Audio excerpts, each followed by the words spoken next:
You know, here we are. This is...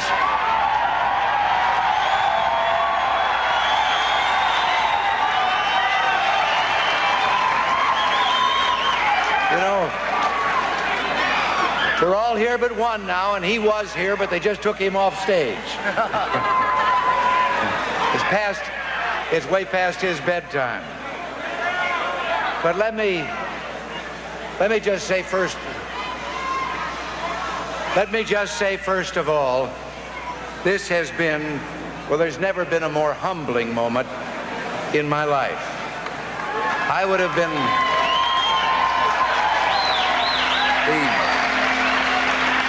not only humbled by the extent of what has happened tonight, even if it had been the cliffhanger that all of us, I think, were expecting, it would have been the same way, but just to have had the support of the people of this country.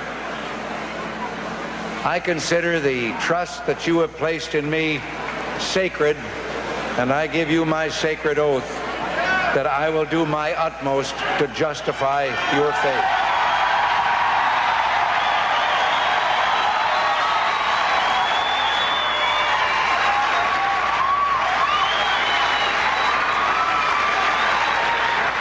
Earlier, Reagan, we just wanted to show you what the map of the United States looks like as of 8 o'clock tonight. Hey! It's all yours.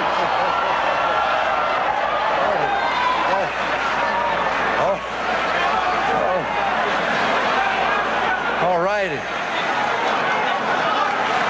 When that began to slide, I thought that maybe the world was going out just as I was getting in. But anyway, as I say, the president was most gracious about this.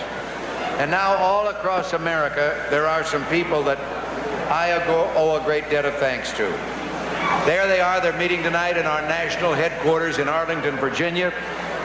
The National Committee people, the dedicated professionals who've made the campaign run, and in every state, in the counties, the cities, and the precincts, to all of them who worked so tirelessly, literally hundreds of thousands of volunteers, and I've seen them at work throughout the country on this campaign.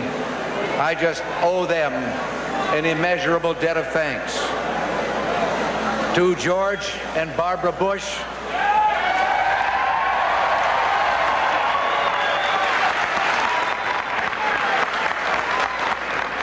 our running mates down in Texas, no one has worked harder than they have. We only crossed paths a few times on this campaign and had to go out of our way to do it because their schedule was so heavy. And I can tell you that we're going to have a true partnership and a true friendship in the White House.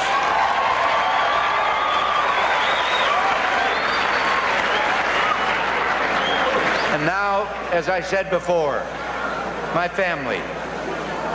I'm so grateful to them for the love, for the support, and for the hard work, because some of them were out on the campaign trail easily as much as Nancy and I were. And speaking of Nancy, she's going to have a new title in a couple of months.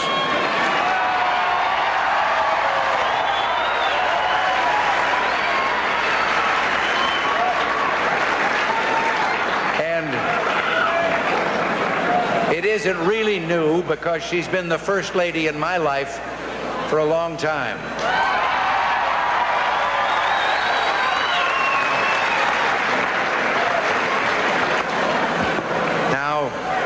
We'll share that a little bit in the future. You know, Abe Lincoln, the day after his election to the presidency, gathered in his office the newsmen who had been covering his campaign.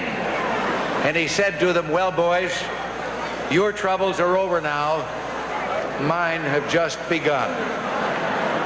I think I know what he meant. Lincoln may have been concerned in the troubled times in which he became president, but I don't think he was afraid. He was ready to confront the problems and the troubles of a still youthful country determined to seize the historic opportunity to change things. And I am not frightened by what lies ahead, and I don't believe the American people are frightened by what lies ahead.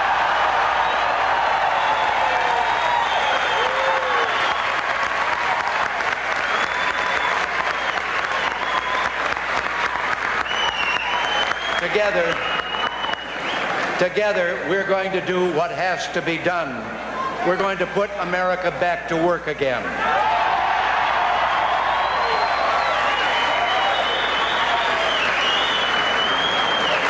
You know, I aim to try and tap that great American spirit that opened up this completely undeveloped continent from coast to coast and made it a great nation, survived several wars, survived a Great Depression, and will survive the problems that we face right now.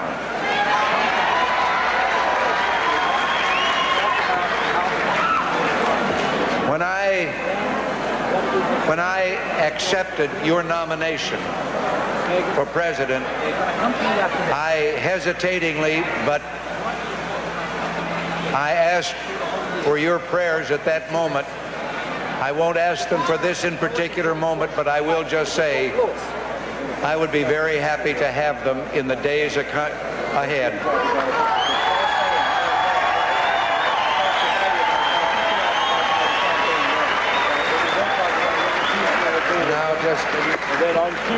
All I can say to all of you is thank you, and thank you for more than just George Bush and myself.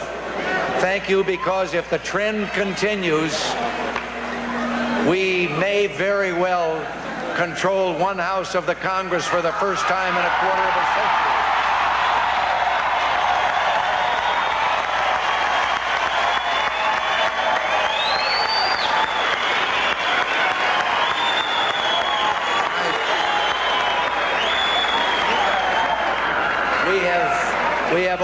We have picked up some governorships, and Bill Brock told me on the phone just a few minutes ago that it looks like in a number of states we have turned the state legislatures around, and for the first time they are majorities for us.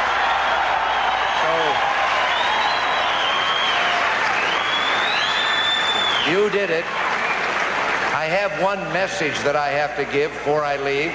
I've been upstairs on the phone trying to get a hold of two celebrations, two parties that are going on, one in Tampico, Illinois, where I was born, and one in Dixon, Illinois, where I grew up. I've got two hometowns. And finally, we managed to get the radio station in that area, and they told us that they would broadcast my message into the two parties that are going on. So to all of them, thank you too back there in the hometown. Thank you all.